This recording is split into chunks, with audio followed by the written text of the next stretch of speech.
شادی کے موقع پہ کچھ رسومات ہیں، ان میں پہلی رسم ہے ناچ گانا۔ نوجوان بیٹیاں، مائیں بہنیں بڑے ناز کے ساتھ، بڑے فخر کے ساتھ اپنے بیٹے اپنے بھائی کی شادی پہ ناچتی ہیں۔ حضرات اللہ کریم نے فرمایا وَلَا يَضْرِبْنَ بِأَرْجُلِهِنَّ لِيُعْلَمَ مَا يُخْفِينَ مِنْ زِينَتِهِنَّ، فرمایا عورتیں اپنے پاؤں زور سے زمین پہ نہ ماریں تاکہ ان کی جو خفیہ زینت ہے وہ بھی ظاہر نہ ہو جائے۔ اس قدر اپنے آپ کو چھپا کے رکھیں کہ ان کے قدم کی آواز بھی غیر محرم تک نہ جائے۔ یہ پردے کا عالم ہے۔ حضرات اگر ایک عورت اپنے پاؤں کو زور سے زمین پہ نہیں مار سکتی، یہ حرام ہے اور ناجائز ہے۔ اور جو عورتیں بڑے ناز کے ساتھ تالیاں بجاتی ہیں، ناچ رہی ہوتی ہیں، اچھل رہی ہوتی ہیں، کود رہی ہوتی ہیں اور ہاتھوں کی آواز پیدا ہو رہی ہوتی ہے، گھر میں نہیں بلکہ پورے محلے میں آواز گونج رہی ہوتی ہے، ان ماں بہنوں سے میں سوال کروں گا، جب تمہارے پاؤں کی ٹھوکر سے پیدا ہونے والی آواز بھی خدا کو پسند رہی ہے، یہ تیری تالی کی آواز کیسے خدا کو پسند ہوگی؟ اور جو تالیاں بجائیں، جو مصطفیٰ کریم کی شریعت کی حدود کو پامال کریں، جو ناچ گانا کی محفلیں سجائیں، ان کا تعلق نہ خدا کی ذات کے ساتھ ہے نہ مصطفیٰ کی ذات کے ساتھ ہے۔ حضرات دوسری رسم کیا ہے؟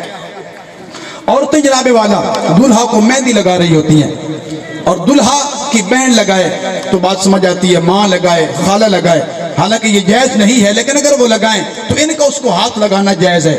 لیکن اگر غیر محرم اس کی کزن ہے، اس کی مسیر ہے، پتریر ہے، اس کی خالہ زاد بہن ہے، تو وہ اگر نوجوان ہے اور دلہا صاحب کو آ کے مہندی لگا رہی ہے تو یہ کہاں جائز ہے؟ حضرات مصطفیٰ کریم علیہ السلام نے فرمایا انی لا اصافح النساء، میں عورتوں سے مصافحہ نہیں کیا کرتا۔ یہ رسول خدا ہیں، تاجدار ختم نبوت ہیں، اگر وہ اللہ کے رسول ہو کر عورتوں سے مصافحہ نہیں کرتے، ان کے ہاتھ میں ہاتھ نہیں دیتے، تو آج یہ عورتیں کس متقی کے ہاتھ میں ہاتھ دے رہی ہیں؟ کوئی رسول خدا سے بڑھ کے متقی ہوگا؟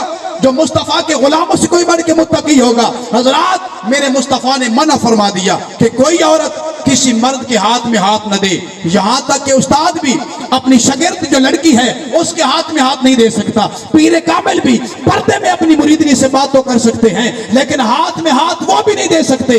آئیے ہم نے خدا کو بھی مان کے دکھانا ہے، مصطفیٰ کو بھی مان کے دکھانا ہے۔ حضرات ایک تیسری رسم ہے، دلہا کے ہاتھ میں چھری پکڑائی جاتی ہے۔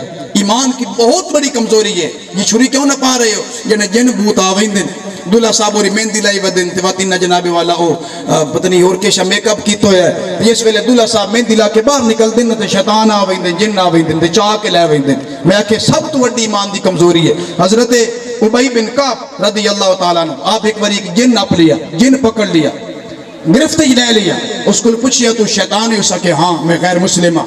آپ نے پوچھا تیرے کو بندہ مومن کیے بچ سکتا ہے؟ اس آخیا بندہ مومن صبح شام ایت الکرسی پڑھ لوے اس تے میرا وار نہیں چل سکتا، ایت الکرسی ایڈی طاقت والی شے اس تے میں شیطان ہی حملہ نہیں کر سکتا۔ صبح دا ویلو آیا، نبی پاک دے غلام آ کے رات دا واقعہ حضور دی بارگاہ پیش فرمایا، میرے مصطفیٰ کریم مسکرائے اور فرمایا شیطان نے خبیث نے بات سچی کی ہے، وہ سچ کہہ رہا ہے، جو بھی میرا غلام ایت الکرسی پڑھ لیتا ہے اس پہ کوئی جن یا بھوت حملہ نہیں کر سکتا۔ تو ہمارے لیے سب سے بڑا محافظ اللہ کا قرآن ہے۔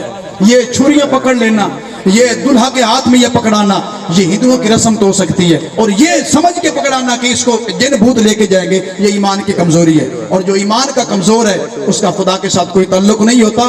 ایمان پکا ہو، مضبوط ہو، اس کا خدا کے ساتھ بھی تعلق ہو اور مصطفیٰ کی ذات کے ساتھ بھی تعلق ہو۔ اور تیسری رسم جناب والا، جب ہم دلہن کو روانہ کرتے ہیں تو اس وقت اس پہ گندم پھینکی جاتی ہے، جو سٹے ویندن یا پیسے نچھاور کیتے جاندے۔ کیوں سٹے جاندے؟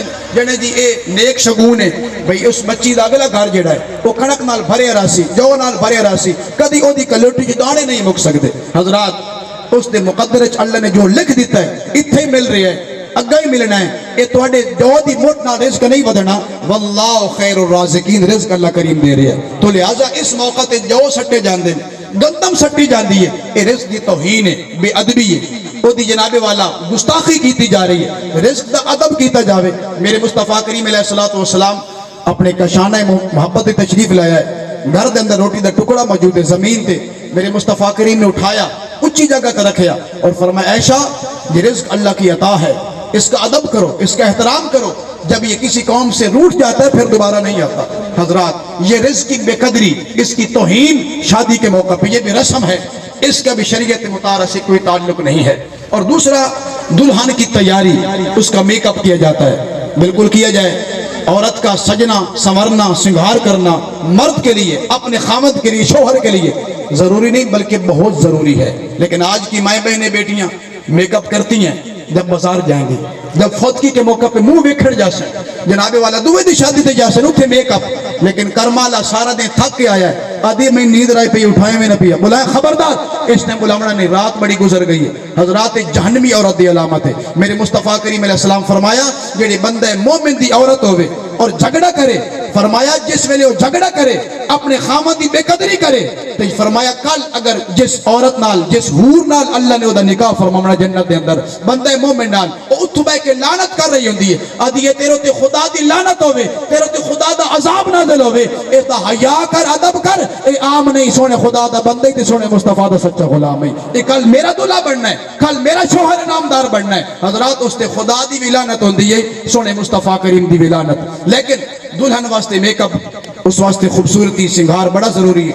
لیکن اس میں ایک بات جو نہایت اہمیت کی حامل ہے, میک اپ میں دلہن کی تیاری میں واٹر پروف میک اپ لگانا, ایسی کریم لگانا, ایسا پاؤڈر لگانا, ایسی ناخن پالش نیل پالش لگانا جو اترتی نہیں ہے. اگر وہ نہیں اترتی وضو نہیں ہوگا, وضو نہیں ہوگا تو نماز نہیں ہوگی, غسل نہیں ہوگا. تو لہٰذا نیل پالش, دو قسم کی نیل پالش بازار میں دستیاب ہوتی ہے. ایک پرماننٹ ہے پکی نیل پالش جو جب تک نہ کھرچے تو نہیں اترتی, پانی اوپر سے گزر جاتا ہے, وضو نہیں ہوتا. اگر کوئی دلہن یہ میک اپ میں یہ استعمال کرتی ہے, یا واٹر پروف, آج کل تو میں نے کئی ایسی دلہن کے بارے میں سنا جو پورا ہفتہ نہیں غسل کرتی, جو 10 دن تک نہاتی نہیں ہے, پوچھا گیا نہاتی کیوں نہیں ہو, غسل کیوں نہیں کرتی؟ حضرت صاحب سجے نے 25,000 بار کے میک اپ کرایا, پہلے دے لا چھوڑیے. میں کیا اپنے میک اپ دا خیال کیتے, کاش خدا دے قرآن دا بھی خیال کریں, کاش مصطفیٰ دی شریعت دا بھی حیا کریں, خود ہی نوست لے کے آئی ہیں اور اپنے گھر دے اندر ہی نوست. حضرات محترم, جس گھر دے اندر جنبی بندہ ہوئے جس تے غسل واجب ہے, جب تک جنبی بندہ موجود ہے اس گھر شیطان جناب والا شیطان حمد ہے, اللہ دی رحمت فرشتے نہیں آ سکتے. تو لہٰذا عورت دی تیاری واسطے ایسا میک اپ استعمال نہ کیتا جاوے جڑا وضو واسطے مانے ہوئے, غسل واسطے مانے ہوئے. جناب والا اگر ایک وال ہی خشک رہ جاوے تو غسل نہیں ہوندا, اس کرم والی دے پورے 20 ناخن خشک, اے دا غسل کتھوں ہوسی, اے دا وضو کتھوں ہوسی, اے دا نماز کتھوں ہوسی, برکت کتھوں ہوسی, حضور دا غلام دی گودش کیے پیدا ہوسی. جس پہلے دن ہی نہ خدا کے پھلائیے, جس پہلے دن ہی نبی پاک دی شریعت رو کٹ کر چھوڑیے, نہ غسل دا نہ طہارت دا خیال, بس اپنی میک اپ دا خیال. میں آکھا ایسا میک اپ نہ کر جڑا شریعت تو دور لے کے جاوے, ایسا میک اپ کر جڑا میک اپ خدا بھی راضی ہو کے دیکھ رہا, سنا مصطفیٰ بھی راضی ہو کے دیکھ رہا. حضرات محترم, آخری گل تے گفتگو ختم. نبی پاک صلی اللہ علیہ وسلم نے فرمایا اولم ولو بشاتن, ولیمہ کیتا جاوے. ولیمہ دوسرے دن سنت ہے. آج ساڑھے معاشرے دے اندر باجی بچاون واسطے پہلے دن ہی ولیمہ ہو جاندہ ہے. یہ سنت عمل نہیں. بندہ مومن دا مزاج اور معیار ہونا چاہیے, وہ اپنا معاملہ کرے خدا دا حکم سمجھ کے تے سونے مصطفیٰ دی سنت سمجھ کے. تو لہذا ولیمہ دوسرے دن ہوندہ ہے. میرے مصطفیٰ کریم علیہ السلام دے متعلق آیا اولما علی صفیت بسویق و تمر. ولیمے دے اندر صرف ضروری نہیں کہ دا کھانے ورتا ولیمہ ہوندہ ہے. میرے مصطفیٰ کریم علیہ السلام نے حضرت صفیہ سے نکاح فرمایا, اور دوسرے دن میرے لجپال نے اپنے غلاموں میں کھجور اور ستو تقسیم فرمائے. کھجور کے ساتھ ان کی تواضع کی گئی, ستو تقسیم کیے گئے. یہ بھی مصطفیٰ کریم کی سنت ہے. اور میرے مصطفیٰ نے فرمایا ولیمہ کرو, اگرچہ بکری کے ساتھ ہی ہو, یعنی ایک بکری بھی اگر ذبح کرو تو ولیمہ ضرور کرو, یہ سنت ہے. ہم یہ حدیث پاک پڑھ رہے تھے تو حضرت علامہ سید اقبال شاہ صاحب بخاری شریف پڑھا رہے تھے. حدیث پاک آپ نے پڑھائی تو آپ مسکرائے, فرمائیے مصطفیٰ کریم کا فرمان سن لو اور دل میں لکھ لو, جب تمہاری شادی ہوگی اور ہمیں بلاؤ گے تو ہم نے کٹا شٹا کوئی نہیں کھانا بلکہ بکرا تیار رکھنا, ہم نے بکرے کھانے, یہ مصطفیٰ کے حدیث سے ثابت ہے. تو یہ تو انہوں نے ایک اشارہ کر دیا اور محبت کے لیے فرما دیا. تو ولیمہ جناب والا دوسرے دن کیا جائے اور اپنی اوقات میں رہتے ہوئے کیا جائے. مصطفیٰ کریم علیہ السلام کے غلاموں, ہمارے معاشرے میں یہ بھی ہے, کچھ ڈاکو قسم کے لوگ, چور قسم کے, پیٹو لوگ بن بلائے مہمان بنتے ہیں, ولیمہ میں گھس جاتے ہیں پیٹ بھرنے کے لیے. میرے مصطفیٰ نے فرمایا من دخل علی غیر دعوت دخل سارقا خرجا مغیرا. میرے مصطفیٰ کریم نے فرمایا جو بغیر دعوت کے کسی کے گھر میں داخل ہوا کھانے کے لیے, وہ چور بن کے گیا اور لٹیرا بن کے نکلا. یہ دعوت ولیمہ میں پڑوسی کو ساتھ لے آنا, 4 گواٹی بھی نال آ گئے, دعوت ایک بندے نے ہوئے, اگلا بیچارہ دا پروگرام کیتی کھلے تے 50 بندہ آوے, سیرے ڈانگ لگ دی. تو لہٰذا اے بھی شریعت مطالعہ بزائی دے خلاف ہے. قرآن دی گل تواڈے سامنے رکھیے تے سنے مصطفیٰ دی گل رکھیے. قدر والے قدر والوں کی قدر کرتے ہیں۔ اللہ تعالی ہمیں مصطفیٰ کریم کی شریعت کی دل سے قدر کرنے کی توفیق نصیب فرمائے۔ جیڑے کہندے سی مرانگے نال تیرے اج انہاں وی بازیاں ہاریاں نہیں، جیڑے ترستے سے دید نو دن راتی اج انہاں وی باریاں ماریاں نہیں، جدو باغ وچ خزان وال کھولے پکھی اڑ گئے مار اڑاریاں نہیں، محمد بوٹیا جھوٹا ہی جگ سارا کملی والے دیاں سچیاں یاریاں نہیں۔ آج لے ان کی پناہ، آج مدد مانگ ان سے، کل نہ مانیں گے قیامت میں اگر مان گیا۔ اللہ کریم دی بارگاہ دعائے اللہ تعالیٰ میری حاضری نو اپنی بلند و بالا بارگاہ اندر شرف قبول عطا فرمائے۔ وما علینا الا البلاغ۔